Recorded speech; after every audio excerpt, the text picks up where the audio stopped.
Hi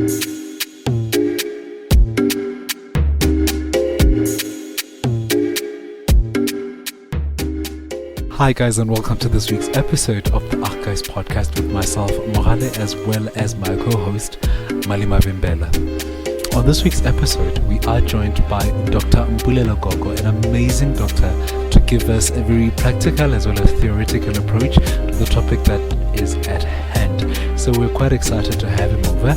So without any further delays, here's today's show. Today we have a very, very interesting topic, and I feel like you've been dying. Everyone's been dying for this one, because since we're just the loop without loop, which has been the most listened show. So yeah, I'm excited. Okay.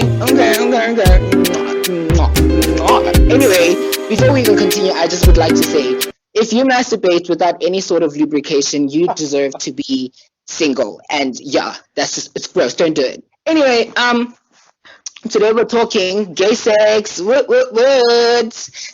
Today we moved from the gay sex pillow talk to the bedroom. Yes. Everybody wants a piece of this. And today we have a doctor in the house. Dr. Mbulelo Koko joins us today to confirm the healthy stuff and the not so healthy stuff when you do the gay sex. Hello, Mbulelo. How are you? Hi, Lebu, how are you? I'm okay. I'm fine. Besides being annoyed at Mali, I'm okay. Okay. Why is he annoying you? What did he do to you this time? I'll tell you one day, not today, but today it's about the listeners more than anything. Okay. But and I'm so glad you could join us. Thank you for taking time out of your COVID-packed schedule to come and speak to us. It is my pleasure. Wait, have you dealt with any cases? Me, no. Luckily not. Cool. Anyway, don't want to catch COVID over the air. Over the Time. Me and you would never cut it at medical school because we think COVID can be passed down through telephone communication. Girl, I can't be too safe, This is why we're failing at everything. Oh, ridiculous this.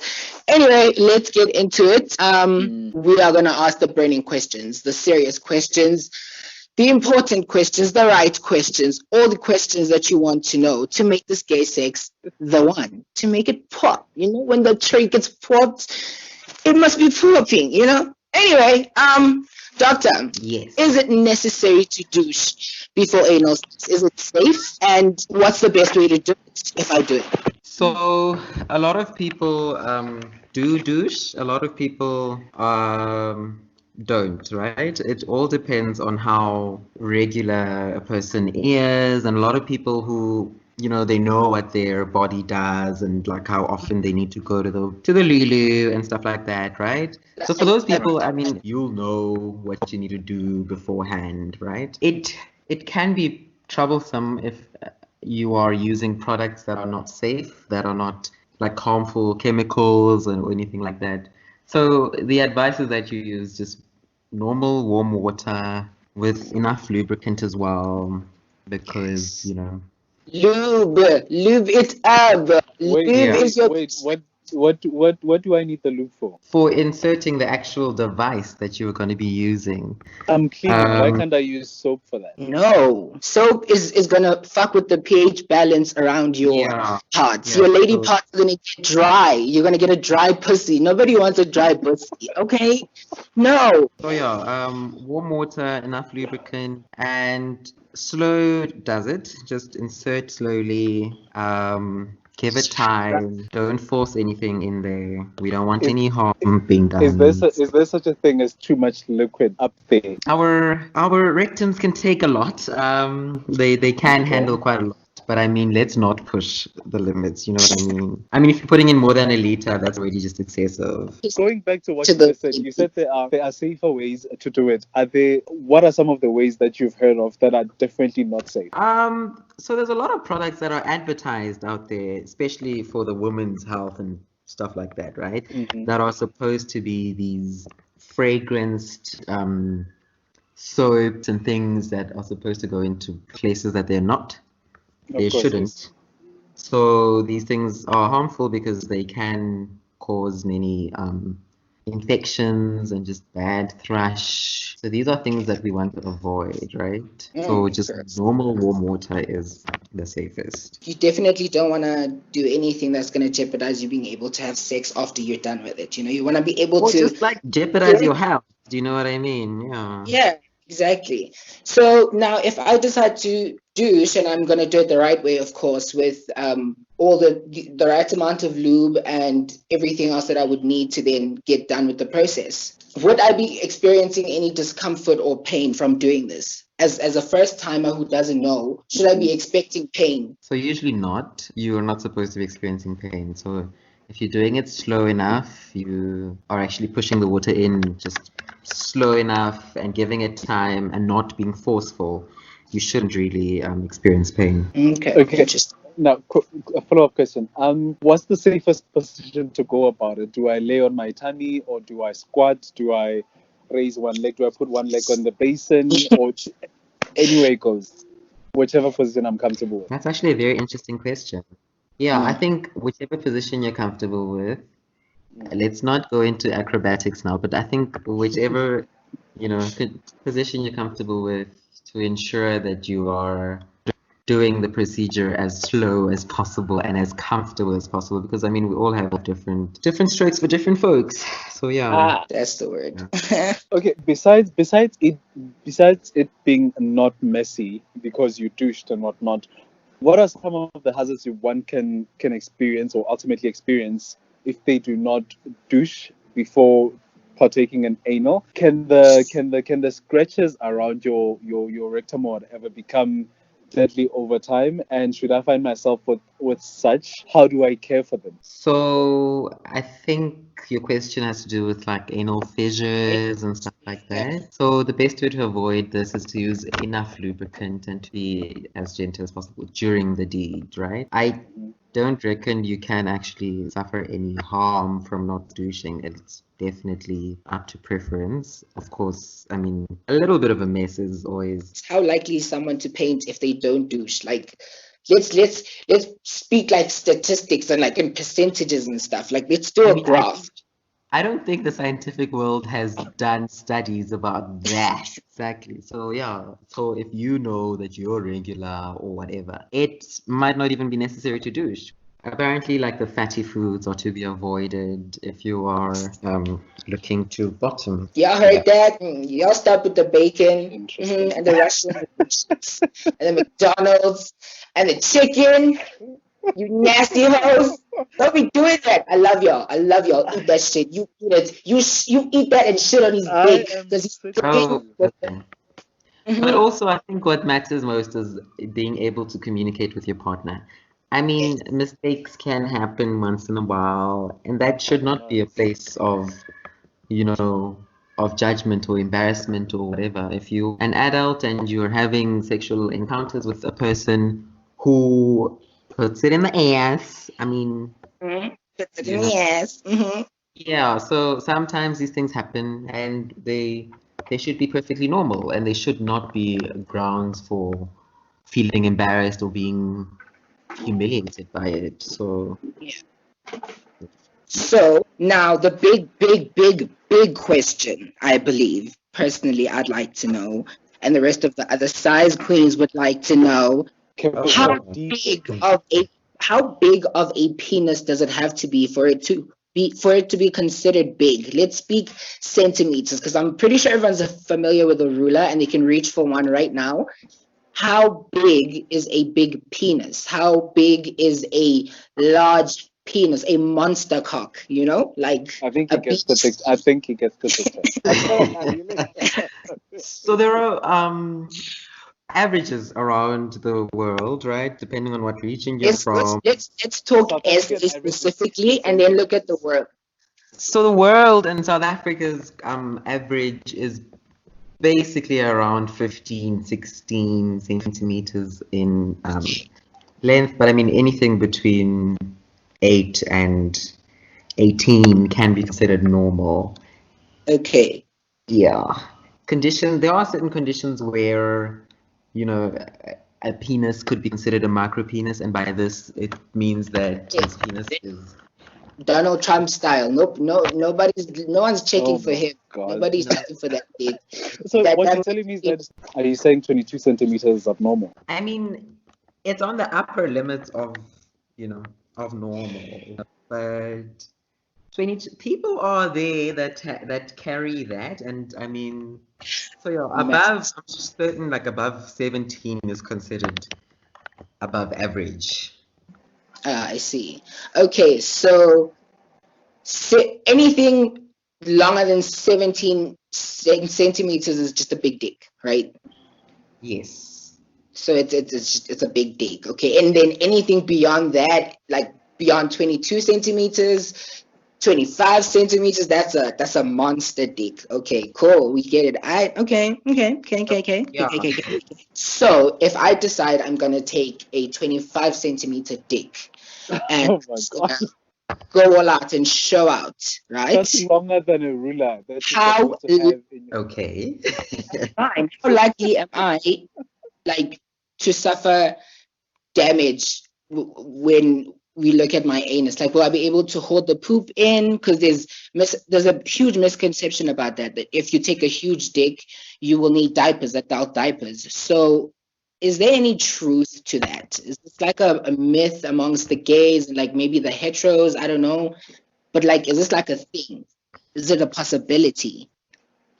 So, what controls whether a person is continent? That means like being able to hold in your poo-poos and not, need an adult diaper.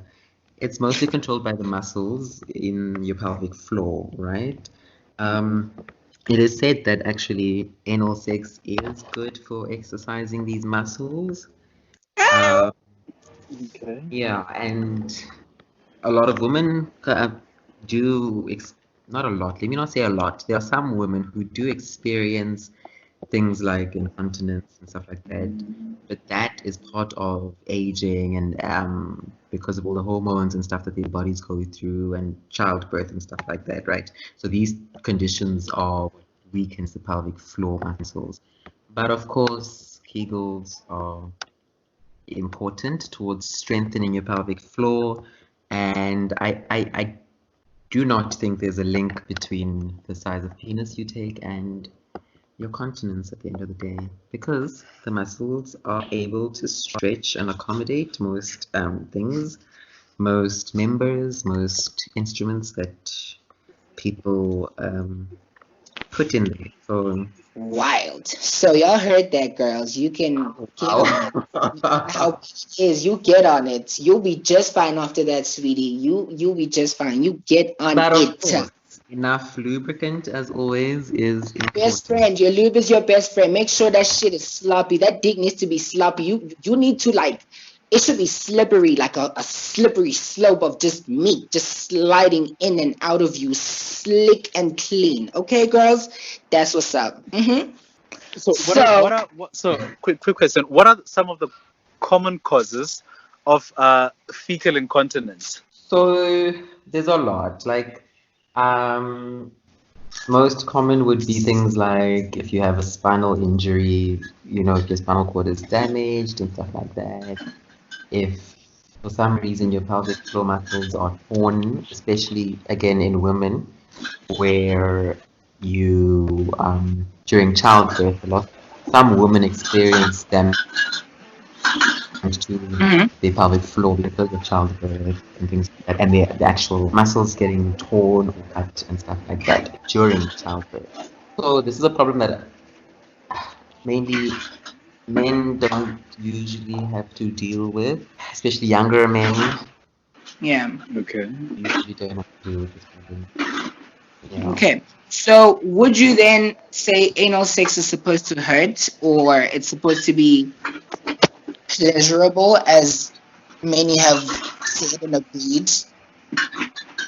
I think sex should always be a wonderful experience. I had a few lectures with one of my professors while in undergrad, right? And he was a obstetrician and gynecologist, and he also had special interest in sexology, right? And what he always preached was basically communication. Communicate with your partner. If this hurts, let's try a different thing. So, no, I don't believe that anal sex should hurt. What's the most comfortable position then? Would you say is best to be assumed for the anal sex? I feel like since missionary is related to missionary churches, it's the best position. Hallelujah. Hallelujah. Oh, Lord. Yeah. This is the norm. Okay. Hallelujah. Mali. I'm here. Hallelujah.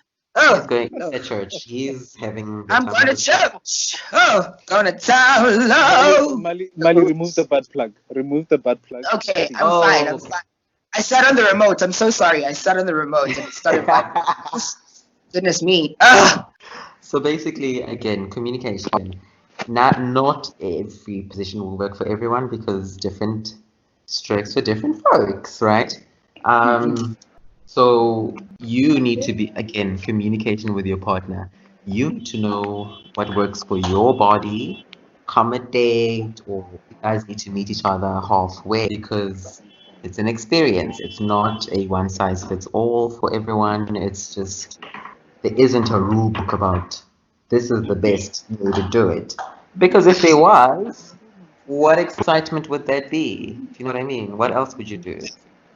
I mean, you can try other things gradually, but as soon as you get comfortable with the idea of a penis being inside of you, especially if it's a big one, because that's a great way to start off with the missionary. I personally feel anyway, it's a great way to start off because it's intimate and you can control, even as the bottom, you can control the rhythm and flow, And Yes. it's just the best. That's the best way to go about with it, man. It just bangs, It hits you right there, and you can touch yourself while you are within, or well, rather, he's within your sacred walls, and he's, desecrating your sacred walls.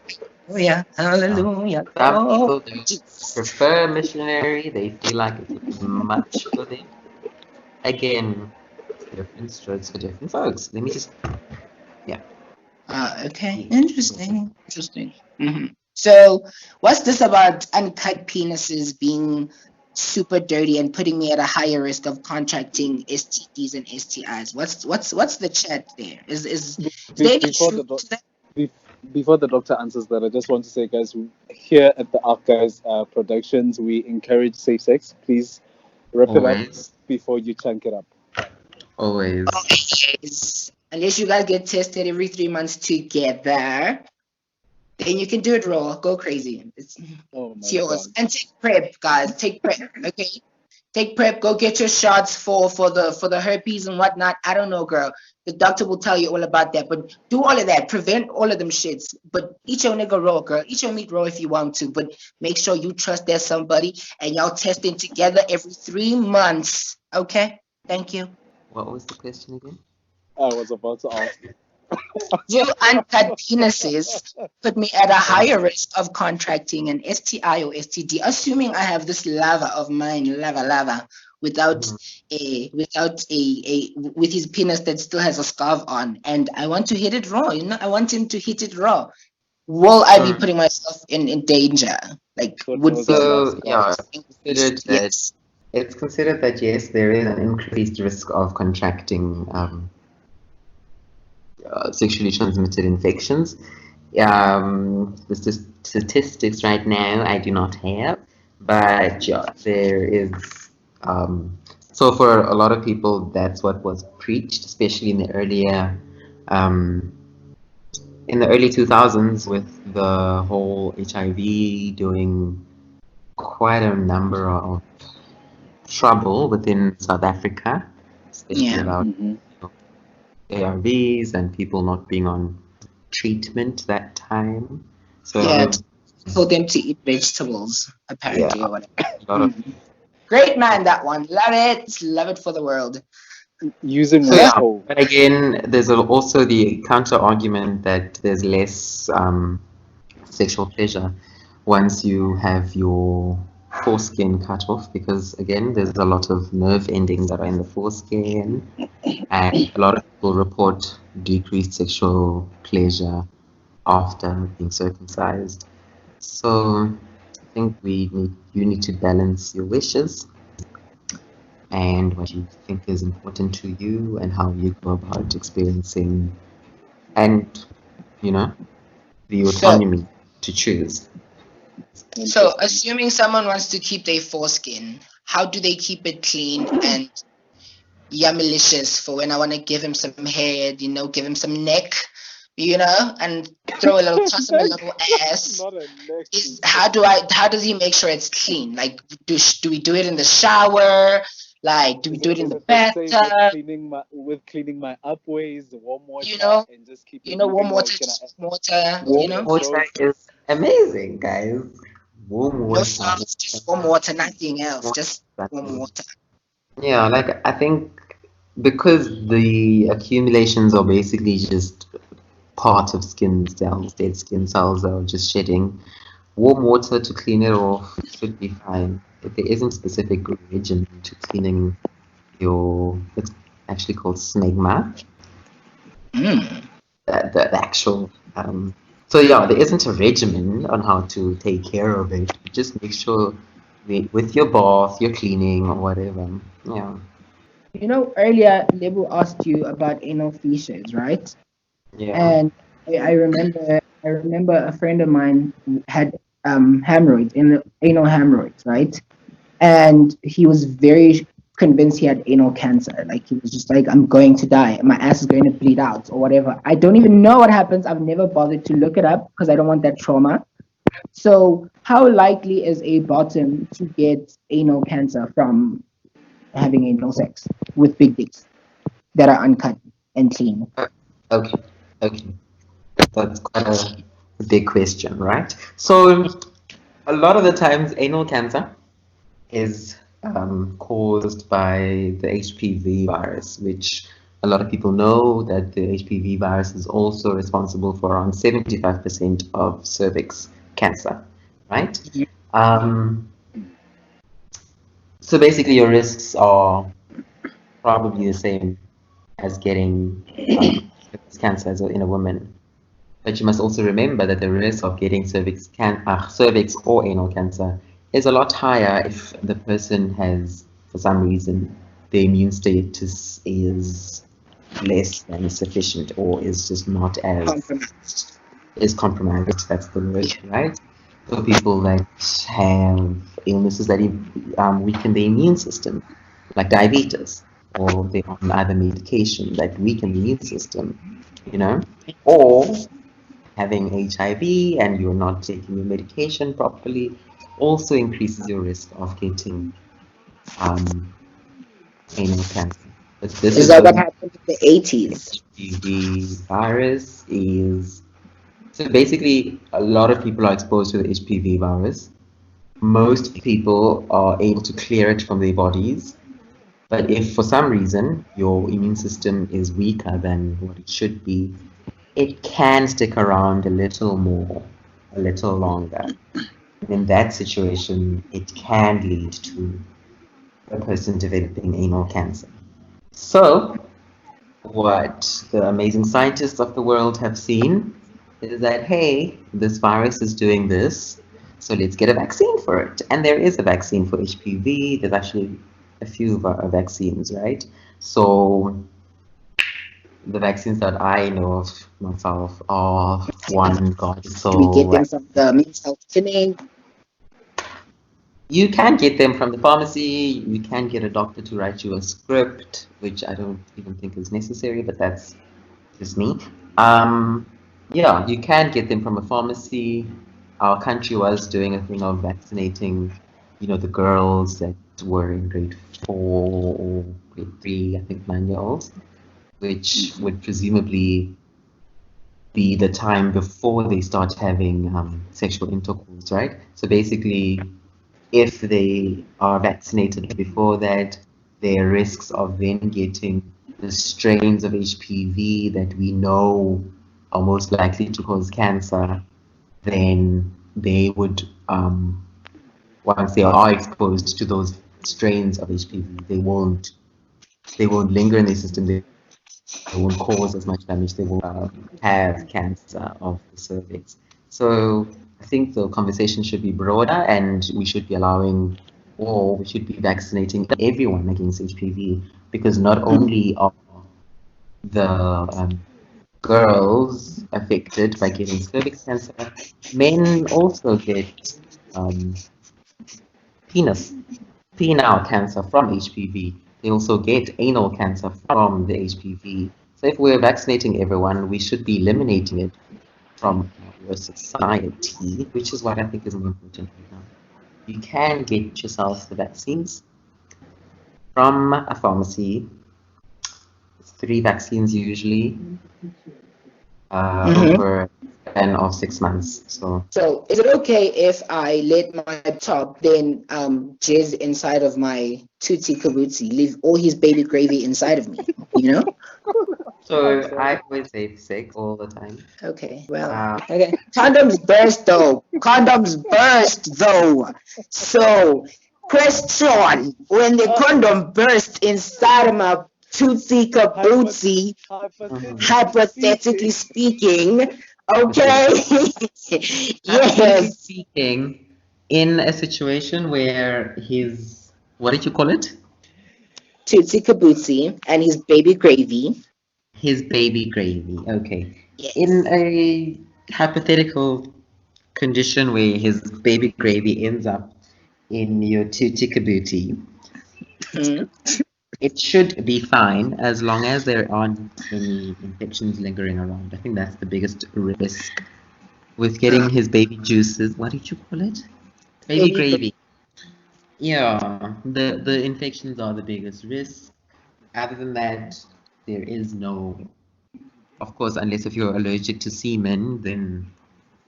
Last question. Swallow or spit?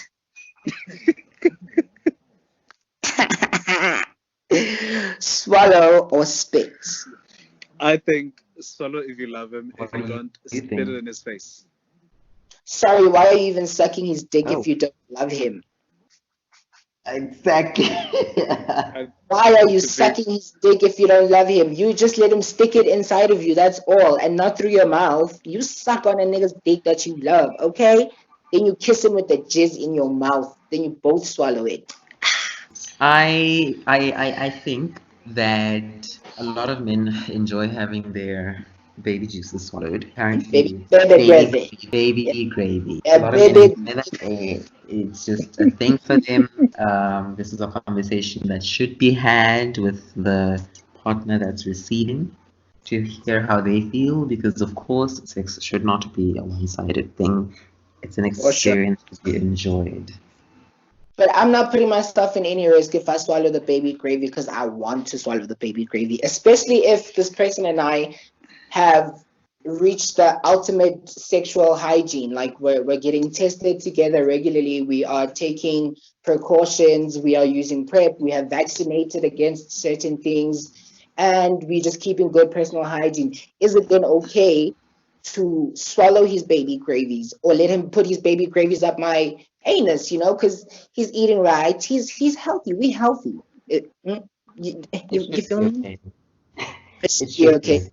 Yeah. So you see, guys, listen, this proves my point. If you practice good sex hygiene, okay, and this includes eating healthy, keeping yourself clean physically, and making sure that you stick to one partner. And if you don't stick to one partner, use a condom with everyone else and just keep it real with one partner. That should be okay, right? Okay, quick question. With good anal hygiene rather. My English disciplines are depleting. Is it safe? Is it okay to scent your anus? No, it should smell musty. It should smell like ass and balls. And then after I shaved, can I apply aftershave down? I've never used aftershave on any part of myself, so I actually don't know what's in there.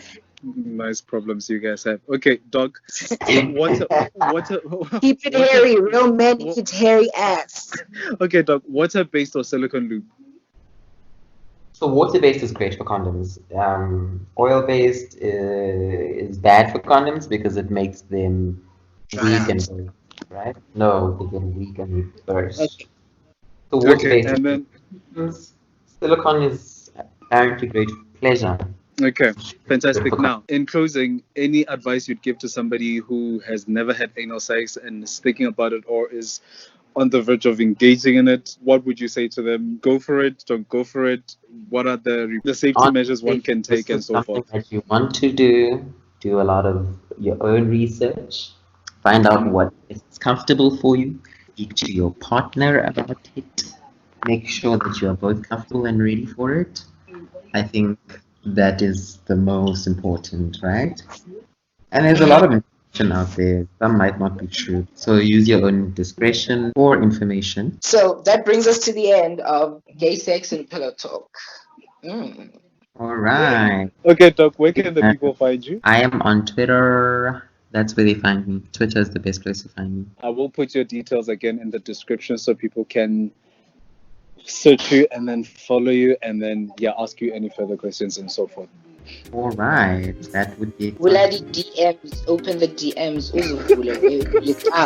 We're actually like they are open. And ask the questions, Yes. Of course, dog. Thank you so much for joining this week's episode of the Guys Podcast. Do not forget to follow us on your socials. That is at Guys Podcast on Twitter. And our guest is at Mbulelo Koko on Twitter. That is at MBULELOKOKO. And that is at Mali_E Mavimbela. Also drop us a mail. That is guyspodcast@gmail.com.